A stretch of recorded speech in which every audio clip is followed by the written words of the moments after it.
Engkau tidak pernah meninggalkan kami Tuhan. Engkau selalu ada dalam setiap musim dalam hidup kami Tuhan. Mungkin itu dikala kami susah, sedih maupun senang, Engkau selalu ada menemani kami. Engkau ada bersamaku di setiap musim hidupku. Tak pernah kau biarkan ku sendiri.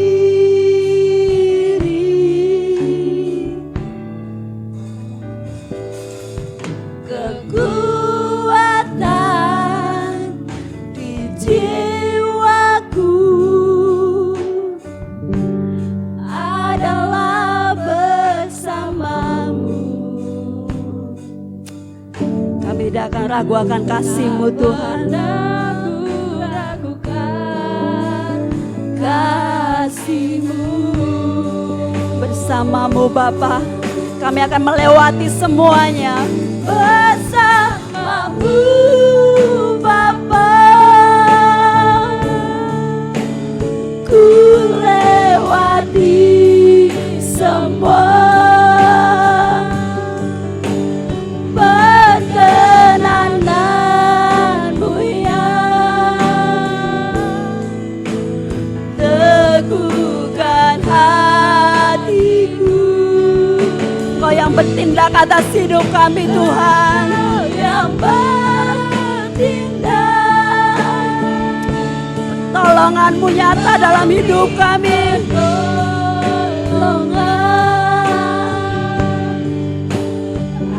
Anugerah-Mu besar melimpah bagiku. Terima kasih Yesus.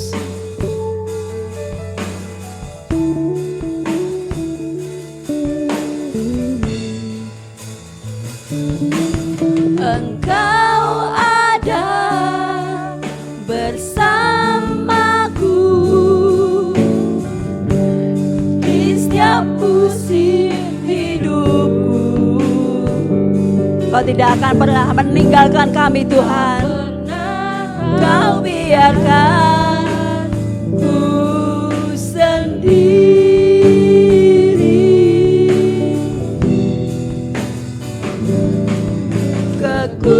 Kekuatan di jiwaku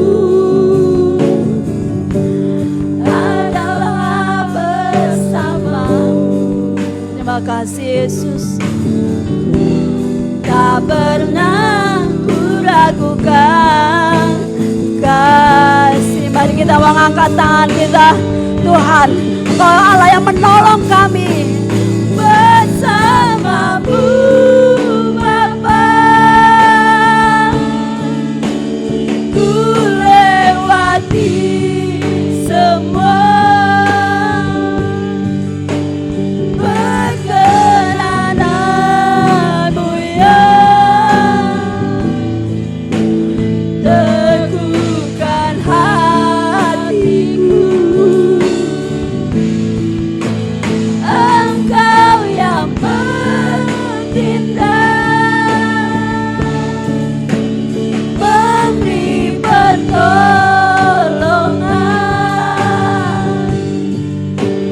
Anugerah-Mu besar melimpah bagiku. Anugerah-Mu besar bagi kami Tuhan. Anugerah-Mu besar melimpah bagiku.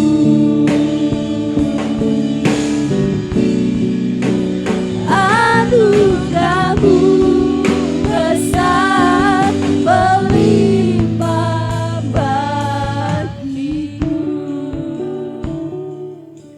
Terima kasih Tuhan. Biarlah pertolongan-Mu tidak pernah terlambat dalam hidup kami. Dan kami siap Tuhan mendengar firman-Mu pagi hari ini. Berbicaralah melalui hamba-Mu Tuhan, Bapak Rudi sebagai gembala sidang di tempat ini, supaya kami dikuatkan Tuhan. Yang kami sakit kami disembuhkan, yang kami memiliki luka di dalam hati kami, Engkau akan pulihkan kami Tuhan. Sebab Engkau Allah yang selalu menemani kami Tuhan. Terima kasih Tuhan Yesus, terima kasih kami siap mendengar firman-Mu. Di dalam nama Yesus kami sudah berdoa. Haleluya, amin. Selamat pagi Bapak Ibu dan Saudaraku yang dikasihi Tuhan. Apa kabar? Ya, puji nama Tuhan. Good morning, selamat pagi. Berjumpa kembali di pagi hari ini dan kita bersukacita karena ibadah ini. Ya, baik Bapak Ibu Saudaraku, itu pantun ya. Kita akan belajar mengenai firman Tuhan pada pagi hari ini seperti yang sudah dibagikan. Kita berbicara mengenai doa Bapa kami. Beberapa waktu yang lalu kita sudah membiasakan untuk berdoa Bapa kami. Dan sengaja saya tidak memberikan pengertian terlebih dulu supaya Bapak Ibu menghafal terlebih dulu. Walaupun saya yakin Bapak Ibu sudah mengetahui tentang doa Bapa kami ini ya. Tapi banyak sekali orang hafal tanpa pengertian. Dan pada pagi hari ini setelah Bapak Ibu menghafal ditambah dengan pengertian. Kita buka di dalam Matius 6 ayat 9 sampai dengan 13.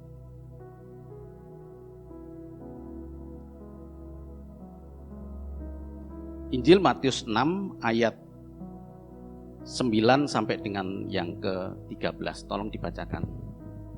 Matius pasal 6 ayat 9 sampai 13. Karena itu berdoalah demikian. Bapa kami yang di surga, dikuduskanlah nama-Mu, datanglah kerajaan-Mu, jadilah kehendak-Mu di bumi seperti di surga.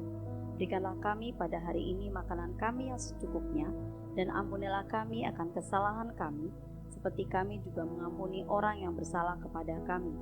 Dan janganlah membawa kami ke dalam pencobaan, tapi lepaskanlah kami daripada yang jahat. Karena Engkaulah yang mempunyai kerajaan dan kuasa dan kemuliaan sampai selama-lamanya. Amin. Amin. Nah, seperti itulah Bapak Ibu sering kita lakukan seperti pembacaan ini, ya. Seperti orang membaca. Apalagi kemudian menjadi satu rutinitas bacaan doa Bapa kami itu. Saya pun juga membiasakan diri setiap hari berdoa Bapa kami di dalam doa saya sendiri. Ya. Tapi tentu harus memahami. Jadi sebelumnya saya sampaikan kepada Bapak Ibu bahwa dalam bahasa Latin doa Bapa kami itu disebut sebagai Pater Noster. Ya, Pater Noster, kelihatan dari belakang, kelihatan Pak Jimmy? Kelihatan? Ya. Karena tulisannya agak sedikit kecil. Dalam bahasa Yunani disebut Pater Hoemon. Ditulis dalam dua versi. Ya, versi yang pertama adalah Injil Matius ayat 6 Injil Matius 6 ayat 9 sampai dengan 13 yang baru saja kita baca. Dan Injil Matius 6 yang baru saja tadi baca doa Bapa kami merupakan bagian pengajaran Tuhan Yesus saat khotbah di bukit di Kapernaum di daerah Galilea. Ya. Yang kedua, Injil Lukas 11 ayat 2 sampai dengan yang keempat. Ya, tidak perlu dibaca untuk saat ini, nanti Bapak Ibu bisa ngecek di rumah. Mengajarkan doa atas permintaan murid-muridnya saat di Yudea. Setelah dari Betania, Tuhan Yesus menuju ke Yudea, dan di saat itulah murid-murid berkata, tolong ajarin kami seperti Yohanes Pembaptis mengajarkan kepada murid-muridnya. Dan peristiwa ini diperkirakan 1 tahun setelah doa Bapa kami Injil Matius. Ya, jadi bukan kejadian yang sama, hanya ditulis berbeda antara Matius dengan Lukas. Kejadiannya berbeda, tempatnya berbeda, waktunya berbeda. Nah, ini supaya kita mengetahui Bapak Ibu. Jadi ada dua perbedaan. Nah, doa Bapa kami ini juga menjadi pelajaran kita. Doa Bapa kami versi Injil Matius ini lebih umum digunakan. Nah, menurut Profesor Clayton Smith dari Fuller Seminary Amerika, dia mengatakan begini. Doa Bapa Kami ini adalah rasa solidaritas. Mengetahui bahwa orang Kristen di seluruh dunia berdoa bersama dengan doa yang sama. Dan kata-kata inilah yang kemudian menyatukan kita bahwa kita adalah orang Kristen. Memang Kristen itu nggak punya ciri khas sebenarnya Bapak Ibu ya. Coba kalau Bapak Ibu dapat kabar, Parto kecelakaan. Kalau orang lain kan innalillahi wa inna ilaihi raji'un. Sama seluruh dunia. Coba kalau Parto kecelakaan, masa sih ya orang Kristen? Di mana? Atau mungkin yang lainnya, Parto kecelakaan. Kok bisa? Kejadiannya mana? Atau yang lebih rohani lagi, Parto kecelakaan. Kita dapat kabar, ya Tuhan. Macem-macem. Ya. Atau saudara kita yang ada yang melakukan sesuatu hal yang tidak baik gitu ya. Kamu tahu nggak si ini ngelakuin ini, nyolong di sana itu. Kamu tahu nggak? Kalau orang lain itu berkata seluruh dunia sama. Astagfirullahaladzim. Coba kalau dengar si Able nyolong gitu. Di mana? Kejadiannya bagaimana? Kita nggak punya ciri khas hal itu. Nah Bapak Ibu Saudaraku, doa Bapa Kami bisa menjadi salah satu penyatu kita. Ini menurut Profesor Clayton Smith ya. Sehingga pada waktu saya mempelajari, nggak ada salahnya kalau kita setiap ibadah kita melakukan hal ini, tapi dengan pengertian yang benar. Inilah yang akan kita pelajari. Saya sudah menyampaikan ke tim media, sudah ada 4 seri yang sudah saya sampaikan. 4 seri itu dari 8 seri, jadi baru separuh, tapi sudah saya kirim. Jadi doa Bapa Kami ini menurut Injil Matius itu ada 6 permohonan. Permohonan pertama adalah datanglah kerajaan-Mu. Permohonan kedua, jadilah kehendak-Mu. Permohonan ketiga, berikanlah hari ini makanan secukupnya. Dan yang keempat, ampunilah kesalahan kami. Yang kelima, janganlah membawa kami ke dalam pencobaan. Dan yang keenam, lepaskanlah kami dari yang jahat. Ada 6 permohonan Bapak Ibu. Sementara bagian akhir itu diberi tanda kurung.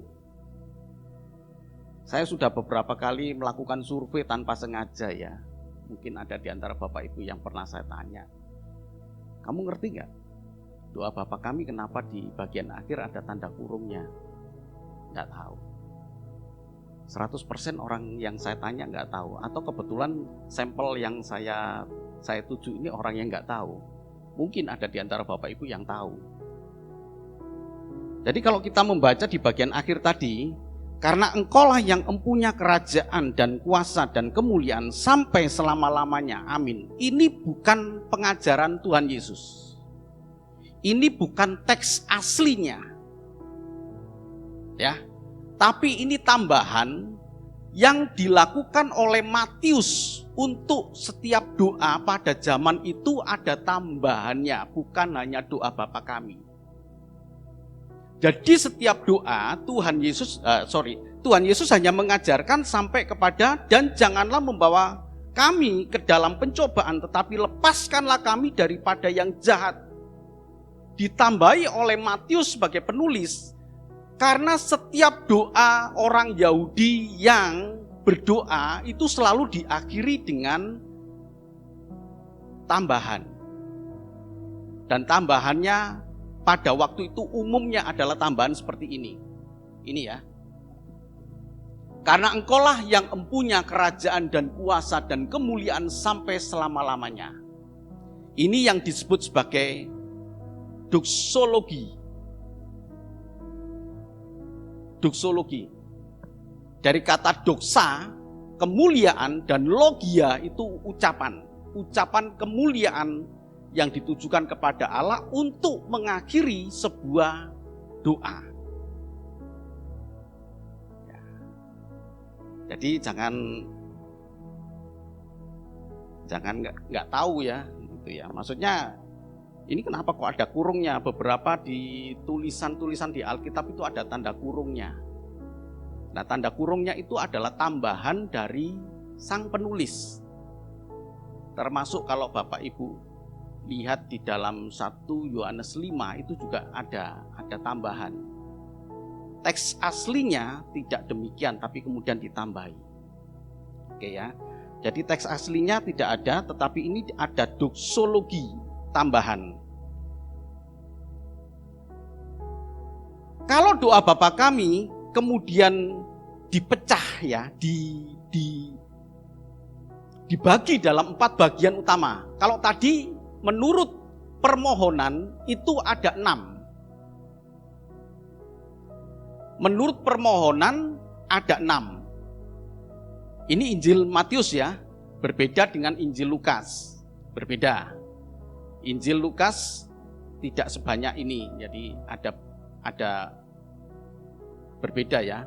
Saya tidak, nanti Bapak Ibu baca saja dalam Injil Lukas itu. Tapi kalau dibagi menurut isinya, menurut intinya ada 4 bagian doa Bapa kami yang penting. Yang pertama, pengakuan iman. Itu di dalam ayat 9, pengakuan iman itu. Ditambah dengan doxologi itu pengakuan iman. Kalau mau ditambahkan doxologi, itu pengakuan iman, masuk ke dalam kategori pengakuan iman. Kemudian yang kedua, pengharapan iman. Yang ketiga, kebutuhan hidup. Dan yang keempat, pengampunan dan keselamatan. Di dalam ayat 12 dan ayat yang ke-13. Pengharapan iman itu di dalam ayat yang ke-10. Kebutuhan hidup di dalam ayat yang ke-11. Yang perlu Bapak Ibu pahami ketika kita menaikkan doa Bapa kami ini, kita persiapkan dulu hati kita supaya tidak menjadi orang yang munafik, Bapak Ibu. Jangan kita menipu Tuhan. Kalau nggak siap, jangan doa Bapa kami. Kalau nggak siap, jangan doa Bapa kami. Karena ada bagian yang penting yang harus kita pahami tentang hal pengampunan. Karena pengampunan itu menunjukkan keselamatan kita. Doa Bapa kami ini punya nilai yang sangat tinggi, Bapak Ibu. Kelihatannya sederhana, mungkin karena saya dulu dari SD Kasang Timur Katolik. Jadi sejak TK sudah diajari doa Bapa kami. Hafal Bapak Ibu, walaupun kata-katanya berbeda dengan yang di dalam Injil Matius, tapi saya hafal. Bapa kami yang di dalam kerajaan surga, dimuliakanlah namamu. Datanglah kerajaanmu, jadilah kehendak-mu di bumi seperti di surga. Berilah kami pada hari ini makanan kami yang secukupnya. Ampunilah kami dari segala ampunilah kesalahan kami seperti kami pun mengampuni yang bersalah kepada kami, dan janganlah membawa kami ke dalam pencobaan, tapi lepaskanlah kami dari segala yang jahat. Amin. Saya hafal karena sejak TK saya sudah diajari. SD saya juga di TK Sang Timur. SMP baru di negeri, tapi saya sudah hafal. Tapi saya tidak memahami, karena saya tidak pernah diberi pemahaman yang benar. Kalau hari ini kita belajar, bukan berarti kita terlambat. Enggak ada kata terlambat. Seperti kita mengucapkan ampunilah kami. Ini ya, hal yang penting. Ditegaskan lagi oleh Tuhan Yesus dalam Matius 6 ayat 14 sampai dengan yang ke-15. Jadi ketika ayat 12 tadi berkata, ampunilah kami. kesalahan kami seperti kami pun mengampuni orang yang bersalah kepada kami. Ya. Dan janganlah masukkan kami ke dalam pencobaan, tapi lepaskanlah kami dari yang jahat. Kenapa ayat 14 dan ayat 15 kemudian mengulang lagi? Karena ini menjadi penting. Inilah pokok keselamatan kita, Bapak Ibu. Tuhan Yesus sudah membuka keselamatan itu yang tadinya betul-betul tertutup, menjadi satu kemungkinan kita untuk selamat. Tapi coba kita perhatikan ayat 14 sampai dengan 15, tolong dibaca. Ayat 14 dan 15. Karena jikalau kamu mengampuni kesalahan orang, Bapamu yang di surga akan mengampuni kamu juga. Tetapi jikalau kamu tidak mengampuni orang, Bapamu juga tidak akan mengampuni kesalahanmu. Gak ngampuni. Bapamu gak ngampuni.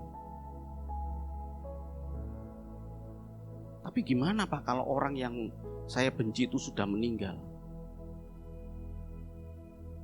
Ya cukup pengampunan kepada Allah. Tapi kalau masih hidup berusahalah untuk menghubungi dia. Kalau kita punya akar kepahitan, kita punya kebencian. Ya, saya pun juga begitu Bapak Ibu. Ketika saya difitnah, ketika saya disakiti, ketika saya dirugikan, muncul sakit hati. Tapi saya tidak mau menjadi orang yang munafik.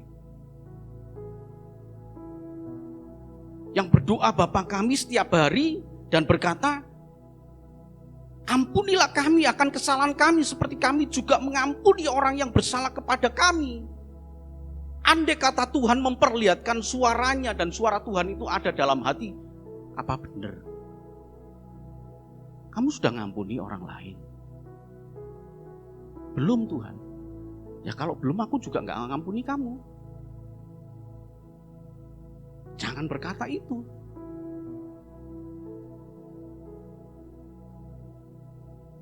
Betapa banyaknya akar kepahitan, betapa banyaknya sakit hati yang tidak terselesaikan Bapak Ibu.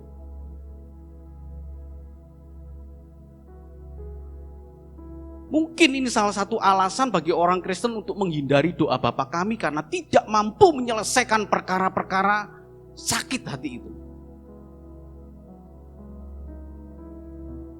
Bukan itu solusinya. Solusinya adalah saya ingin mengatakan doa Bapa kami dan saya mau menyelesaikan masalah itu. Damai sejahtera Bapak Ibu. Percayalah. Ketika ada orang menyakiti saya, ya, saya justru baik kepada dia. Ya, ketika tetangga saya tidak begitu baik, saya justru baik kepada dia. Dan suatu saat Tuhan berikan peluang kepada saya untuk berbuat lebih dari itu ketika anak dari tetangga saya yang dulu ya, sekarang super baiknya dengan saya. Dulu tuh, aduh, saya nggak salah apa-apa itu. Oh ya, karena saya Kristen, saya beda dengan mereka. Tapi suatu saat anak dia sakit, dan saya segera membawa dia ke rumah sakit. Saya tidak ingin ada akar kepahitan, dan saya memang tidak membenci. Tapi andai kata saya membenci, saya harus selesaikan.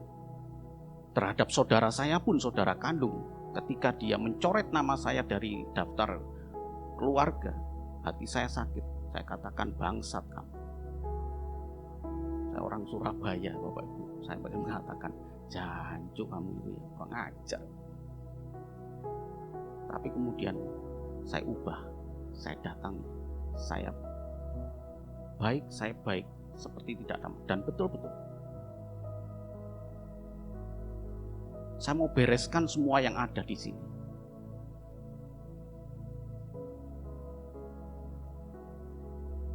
Dan saya memilih doa Bapa kami. Karena ini menentukan keselamatan saya.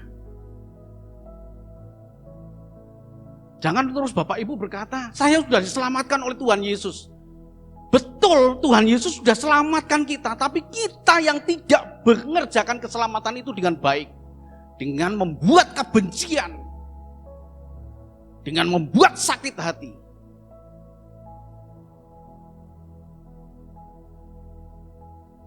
Saya kumpul-kumpul dengan para hamba Tuhan. Seperti yang Bapak Ibu lihat ya.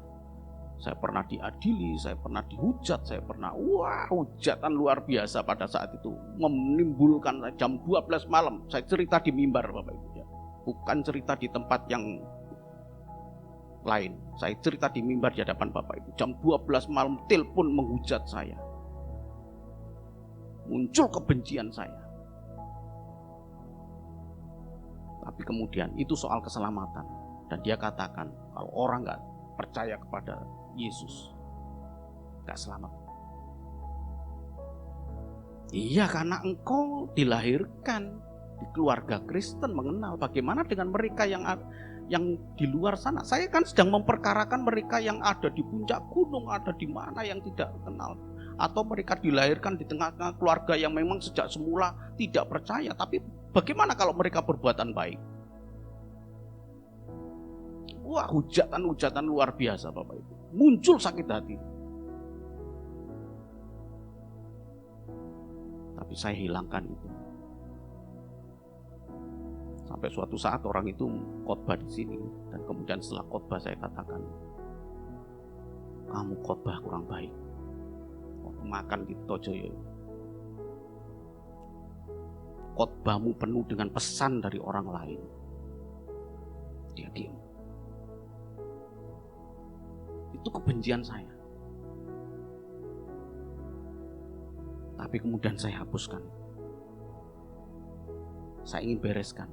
Sehingga ketika saya berdoa Bapa kami, dalam kesendirian, dalam doa pribadi, saya menyapa dengan begitu indahnya, Bapa kami di surga, dikuduskanlah namamu, datanglah kerajaanmu, jadilah kehendak-mu. Sampai pada bagian yang krusial ini, ampunilah kami akan kesalahan kami, seperti kami juga mengampuni dia, mengampuni orang lain. Dan saya merasakan Bapa kemudian berkata, aku juga mengampuni kamu.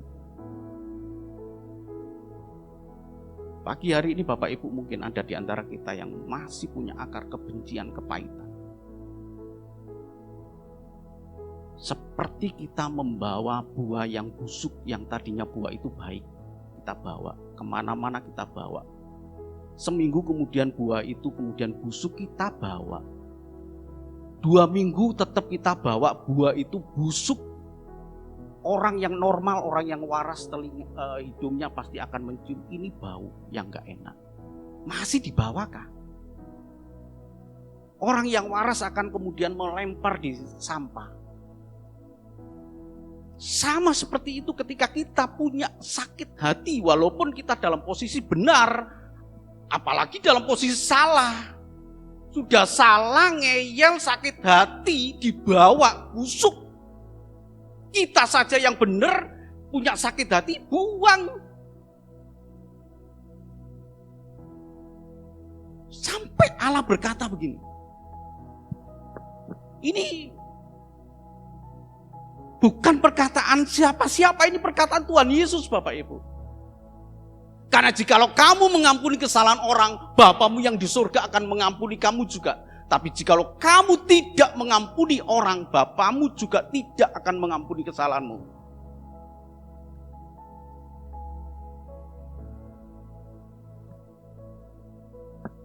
Bisa jadi ini alasan bagi Tuhan Yesus untuk berkata, aku tidak pernah mengenal kamu. Kamu sekalian pembuat kejahatan. Loh, saya sudah beribadah, saya sudah memimpin pujian, saya sudah melayani Tuhan, saya sudah melakukan ini, saya sudah, dan seterusnya Bapak Ibu, pamer kepada Tuhan tentang apa yang kita kerjakan. Tapi Tuhan akan berkata, kamu pembuat kejahatan, hatimu busuk, aku tidak akan mengampuni engkau.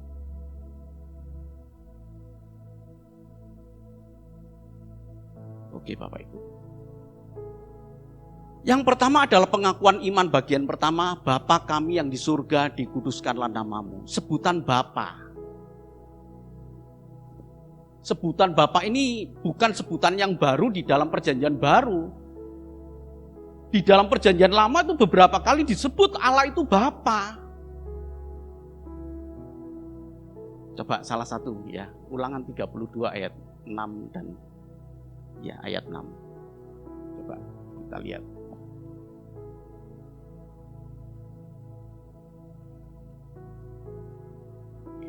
Iya. Ulangan pasal 32 ayat 6. Demikian firman Tuhan, demikianlah engkau mengadakan pembalasan terhadap Tuhan, hai bangsa yang bebal dan tidak bijaksana. Bukankah ia Bapamu yang mencipta engkau, yang menjadikan dan menegakkan engkau? Iya. Ketika pemberontakan, orang Israel memberontak, orang Israel itu kecewa kepada Tuhan, orang Israel itu mendirikan bukit-bukit pengorbanan, penyembahan berhala, sehingga mereka ditegur. Demikian ayat yang kelima, berlaku busuk terhadap dia. Mereka yang bukan lagi anak-anaknya, yang merupakan noda, suatu angkatan yang bengkok dan belat-belit. Ayat yang keenam kemudian berkata, demikianlah engkau mengadakan pembalasan terhadap Tuhan. Karena Tuhan menghukum, maka dia balas gitu. Dia nggak mau terima hukuman Tuhan, padahal Tuhan menghukum, itu pasti punya alasan. Dan kemudian dikatakan di sini, bukankah ia Bapamu yang menciptakan engkau dan yang menjadikan dan menegakkan engkau? Dan masih banyak Bapak Ibu di sini. Ya, termasuk pada bagian terakhir itu Maleakhi 1 ayat yang ke-6. Jika Allah itu Bapa, di manakah hormatmu? Setelah itu diam Bapa. Allah diam. 400 lamanya Allah bungkam. Tanda petik ya, ngambek. Kenapa? Karena ini umat yang tidak bisa diberi peringatan. Sampai akhirnya kemudian dalam Injil Matius baru kemudian Tuhan berfirman lagi. Jadi Tuhan Yesus mengingatkan kembali bahwa Allah itu Bapa. Pada waktu kita berdoa, Bapa kami yang di dalam kerajaan surga, Bapa di dalam kerajaan surga, kita sedang menyebut dia Bapa.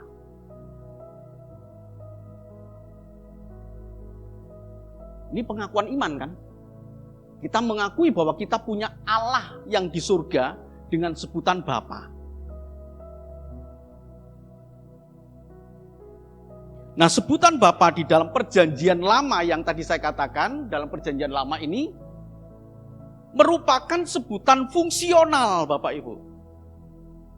Yaitu peran seorang bapa dalam hal mengasihi, dalam hal menegur, dalam hal menghukum, dalam hal mendidik.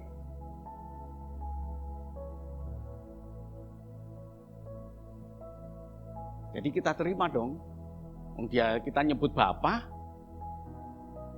Jadi kalau kita berdoa, Bapa kami, artinya kita menerima satu konsekuensi bahwa Allah yang kita sebut sebagai Bapa itu punya fungsi, punya peran.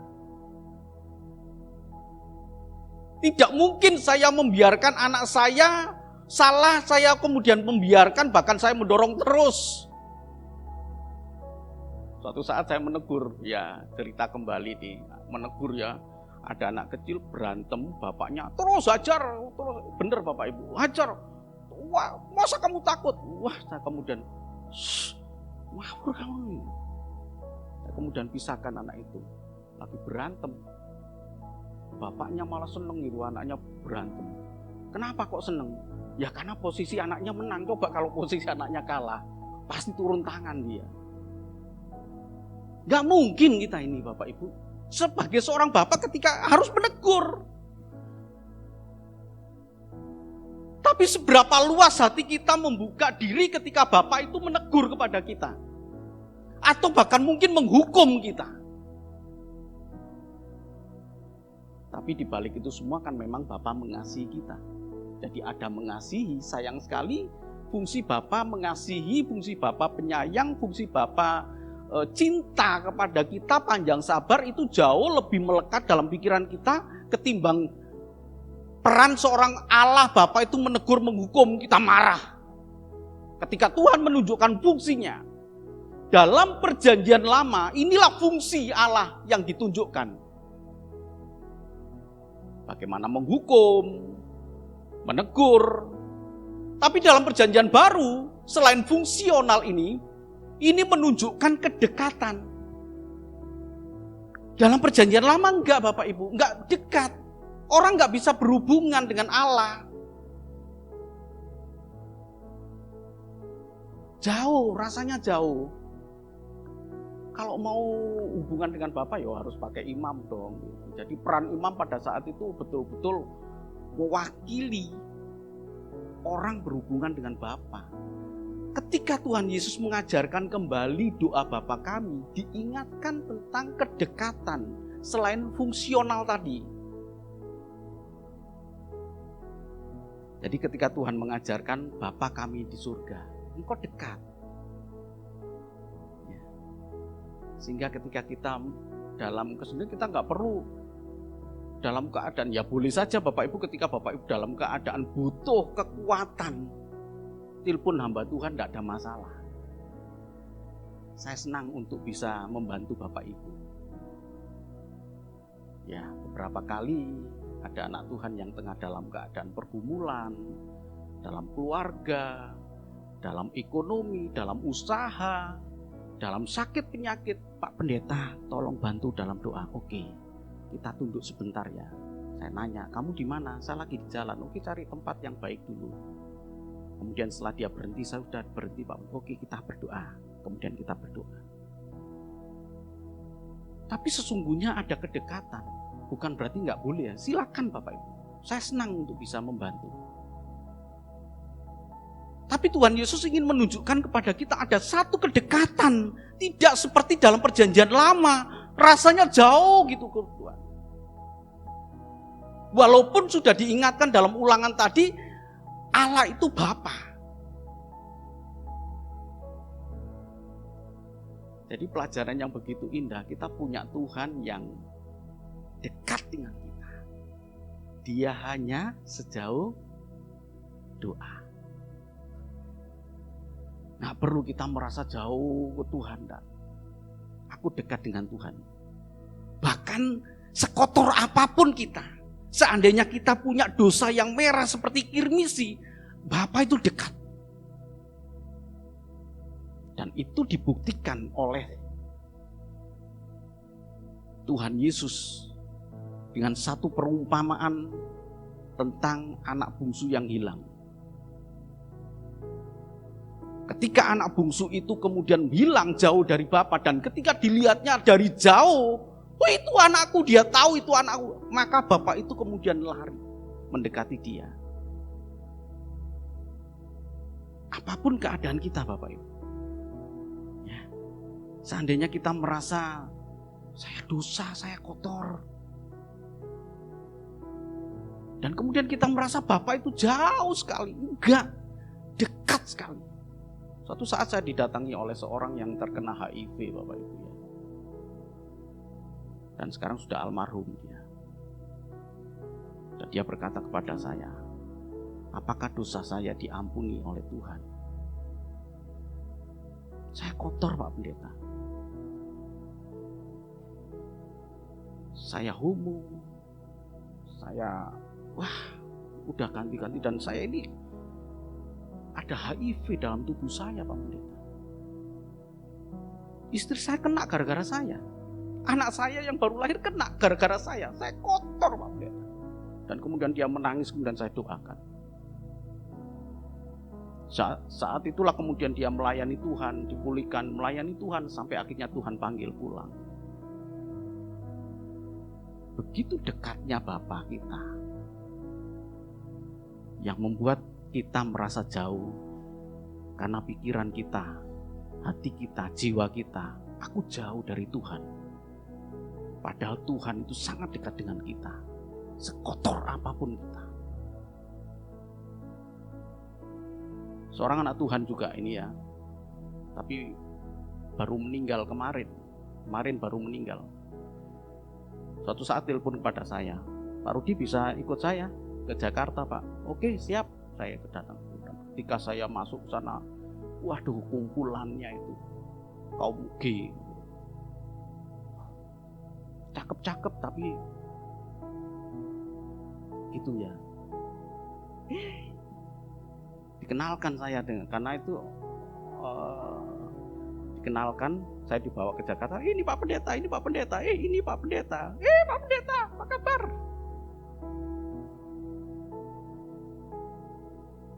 Kemudian ada satu anak dari yang sekian banyak itu, satu anak kemudian datang kepada saya. Saya ingin bertobat, Pak. Karena anak ini, teman saya ini, dia yang membawakan dia. Dan dia bertobat meninggalkan dunia gelapnya itu. Dan orang yang membawa, yang menyelamatkan anak ini baru seminggu yang lalu dia meninggal. Seminggu yang lalu dia meninggal. Saya dikabari.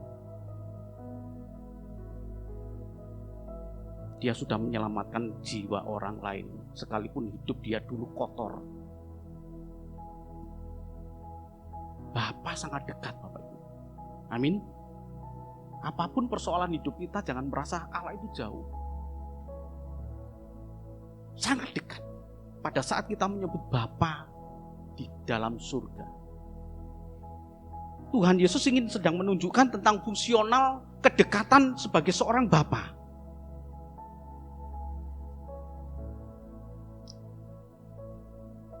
Mari coba kita lihat. Perjanjian baru selain fungsional juga menunjukkan kedekatan seperti Bapa dan anak. Matius 5 ayat 45, tolong dibaca. Matius pasal 5 ayat 45. Karena dengan demikianlah kamu menjadi anak-anak Bapamu yang di surga, yang menerbitkan matahari bagi orang yang jahat dan orang yang baik, dan menurunkan hujan bagi orang yang benar dan orang yang tidak benar. Amin. Karena dengan demikianlah kamu menjadi anak-anak Bapamu. Sedang ditunjukkan oleh Tuhan Yesus, kamu gak jauh. Ya. Ketika apa? Ayat 45 ini berkata dalam konteks, karena dengan demikianlah kamu menjadi anak-anak Bapamu yang di surga. Dalam hal apa? Ayat 44 berkata, dalam hal mengasihi, kasihlah samamu, kasihlah musuhmu. Kalau engkau mengasihi samamu, kalau engkau mengasihi musuhmu, engkau menjadi anak Bapa. Wah, luar biasa Bapak Ibu. Jadi baru kemudian kita mengerti kan, ketika kita menyebut dia Bapa, itu bukan sebutan biasa, sebutan fungsional dan sebutan kedekatan. Aku dekat dengan engkau Tuhan. Wah, ini kalau mau kita lihat ya, doa Bapa kami itu tanggung jawab kita itu besar sekali Bapak Ibu. Oke lah buat anak-anak kecil gitu kita ajari sekedar dia hafal, tapi nanti suatu saat ketika tepat pada waktunya kita berikan pengertian yang benar. Gini loh pengertiannya, supaya dia mengerti. Dan saya juga nggak tahu setelah saya menyampaikan ini nanti kita membaca mungkin sedikit terhidup kali ya. Aku nggak doa Bapa kami. Doa Bapa kami Bapak Ibu, tapi itu menjadi dorongan kita. Aku mau menyelesaikan masalahku setelah ini. Gak ada yang aku sakiti, gak ada yang aku benci. Aku mengasihi dia. Dan kita bisa enak doa Bapa kami. Jadi sebutan Bapa bagi Allah, saya sedang mengulang lagi, fungsional Bapa yang mengajar, mendidik. Ibrani 12 ayat yang ke-9. Nah ini. Ya, silakan dibaca. Bagus banget untuk kita renungkan Bapak Ibu. Ini adalah bagian terakhir. Hari ini kita belajar mengenai doa Bapa kami.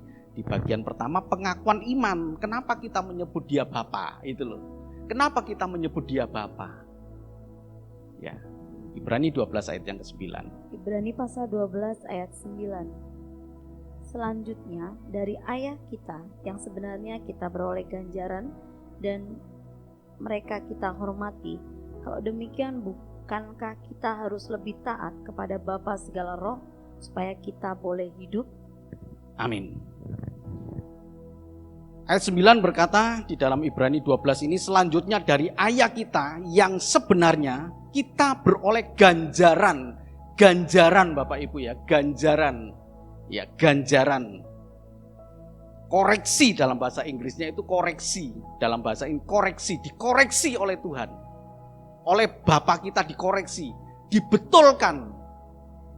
Bahkan mungkin dihajar sebagai bentuk koreksi perlakuan kita. Saya hampir yakin di tengah-tengah kita ada bapak-bapak yang tidak nggak mungkin membiarkan anaknya. Pasti tangannya pernah mengajar. Saya pun juga pernah mengajar anak saya. Baik Tabita maupun Rufus pernah saya ajar. Pak, diem kamu. Saya ajar. Dari ajaran itu dia tahu kesalahannya. Sebab apa Bapak Ibu? Saat saya mengajar, saya yakin suatu saat nanti dia tidak akan pernah bersama-sama dengan saya. Ngerti Bapak Ibu ya? Ada waktunya dia akan meninggalkan saya. Ketika dia meninggalkan saya hidup sendiri, dia akan ingat ajaran orang tuanya. Coba bayangkan kalau ada orang tua yang tidak pernah mengajar anaknya, salah dibiarkan. Akhirnya ketika dia lepas menjadi liar. Bapa juga mengajar demikian. Ayat 9 berkata, selanjutnya dari ayah kita yang sebenarnya kita beroleh ganjaran dan mereka kita hormati. Kalau demikian bukankah kita harus lebih taat kepada Bapa segala roh supaya kita boleh hidup?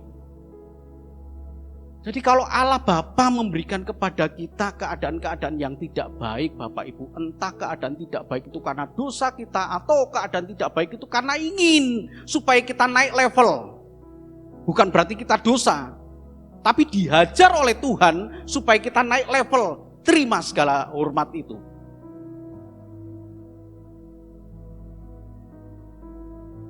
Jangan kecewa seperti orang Israel tadi. Dia tidak mau dan kemudian mengadakan pembalasan kepada Tuhan. Caranya bagaimana? Dengan lebih menyakiti hati Tuhan dengan hidup yang tidak berkenan di hadapan Tuhan. Ada begitu banyak juga orang-orang Kristen yang dihajar oleh Tuhan dan kemudian dia memilih lebih baik meninggalkan Tuhan sebagai bentuk pembalasan atas perlakuan Tuhan yang menurut dia tidak adil. Padahal dia Bapa yang sangat dekat dengan kita, Bapa yang mengasihi kita. Tuhan memberkati. Amin.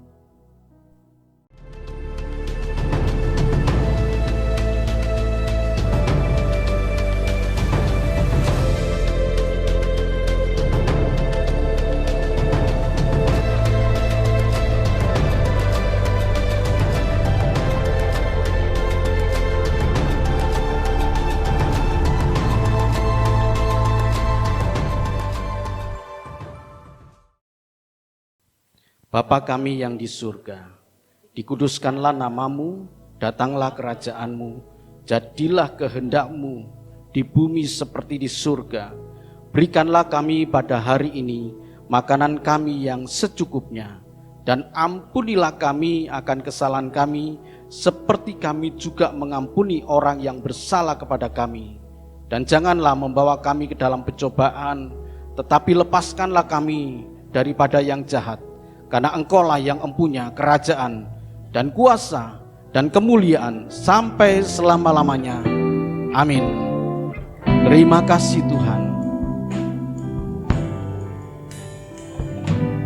Terima kasih Tuhan.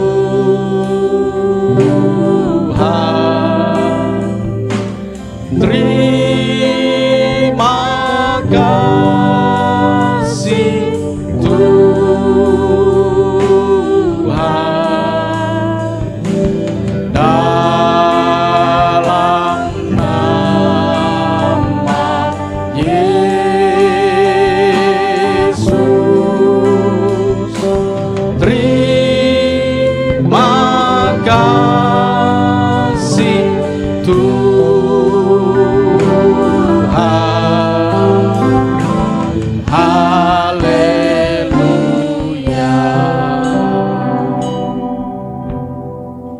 Bapa di dalam kerajaan surga, hati kami melimpah dengan ucapan syukur oleh karena lawatan-Mu, oleh karena kebaikan-Mu, dan oleh karena didikan-Mu Tuhan, teguran-Mu, kasih-Mu Tuhan kepada kami semua Tuhan. Terima kasih Tuhan buat kebenaran firman-Mu Tuhan. Kami akan terus hidup memperbaiki diri ini Tuhan. Sehingga suatu saat nanti ketika kami berjumpa dengan Engkau Tuhan, Engkau dapati kami menjadi orang yang setia, orang yang mengasihi Engkau Tuhan. Terima kasih Bapa. Sebentar kami akan meninggalkan tempat ini. Kami pulang dengan sukacita karena kami hari ini diberkati Tuhan. Bapak, Ibu, dan saudaraku yang dikasihi Tuhan, terimalah berkat dan anugerah dari Allah Bapa di surga. Kasih dan cinta Tuhan kita Yesus Kristus, anaknya yang tunggal, dan penghiburan kekuatan dari kuasa Roh Kudus menyertai kita. Mulai saat ini, esok, bahkan sampai Maranatha Tuhan Yesus datang menjemput kita. Dia Allah yang begitu dekat dengan kita. Dia Allah yang mengasihi kita. Dia Allah yang peduli kepada hidup kita. Dia Allah yang memberkati kita, Allah yang melindungi kita. Dia Allah yang menyinari kita dengan wajahnya dan memberikan kepada kita kasih karunia. Dia Allah yang menghadapkan wajahnya kepada kita dan memberikan damai sejahtera. Hamba yakin dan percaya, Engkau Allah Bapa yang memberkati di dalam rumah tangga kami. Engkau Allah Bapa yang memberkati dalam usaha pekerjaan kami Tuhan. Engkau Allah Bapa yang mengasihi di dalam keluarga kami, bahkan keluarga besar kami Tuhan, ada di dalam kasih, kemurahan, kebaikan Tuhan. Terima kasih ya Bapa, yang sakit Kau sembuhkan, yang dalam kelemahan Kau berikan kekuatan, yang dalam keadaan jalan buntu ya Bapa, Engkau berikan kemenangan jalan keluar. Kami hanya berharap kepada Engkau ya Bapa, sebab Engkau adalah Allah yang begitu dekat dengan kami. Terima kasih Bapa, inilah anak-Mu. Kami naikkan doa ucapan syukur ini hanya di dalam anak-Mu yang tunggal Tuhan kami Yesus Kristus. Terpujilah Engkau Tuhan, haleluya. Amin. Tuhan memberkati. Melimpah bagiku, anugerah-Mu besar bagi kami Tuhan.